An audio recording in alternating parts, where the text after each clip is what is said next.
جو اتنے بڑے انسٹیٹیوشن کا انتخاب کیا، اس پر اعتماد کیا، تو اس کا مقصد صرف اور صرف کتابیں پڑھانا اور یاد کرنا نہیں، اور نہ ہی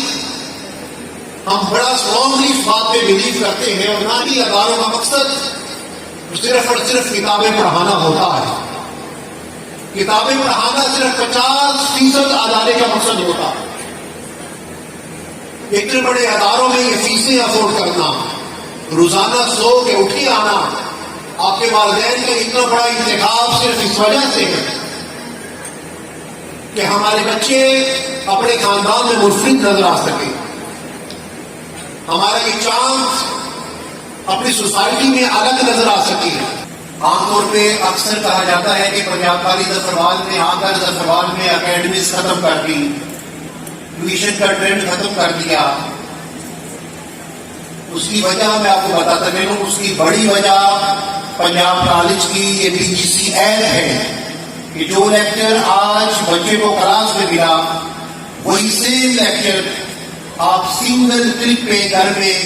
اس کو سن سکتے ہیں جو کبھی بھی رہ گئے آپ پوری کر۔ جیسا کہ پروفیسر احمد علی وسیم صاحب نے بتایا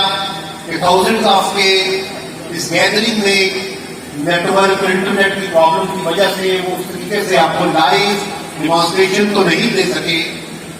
لیکن یہ ساری ایپ آپ کے چھوٹے سے موبائل کے جو نیٹ ورک اور انٹرنیٹ پر بھی یہ سارا کچھ پلے ہو جاتا ہے۔ اور یہ ایپ لاگ ان کرنا ہمارے طلبہ و طالبات کے لیے مینڈیٹری ہے۔ جس کو سمجھ نہیں آئے گی کلاس وائز لیب میں لے جا کر اس کو لاگ ان کروا دیا جائے گا، بلکہ ہیڈ آفس کی طرف سے انسٹرکشنز ہیں کہ آپ نے ہر 15 سے 20 دن کے بعد ایک آن لائن کلاس کنڈکٹ کروانی،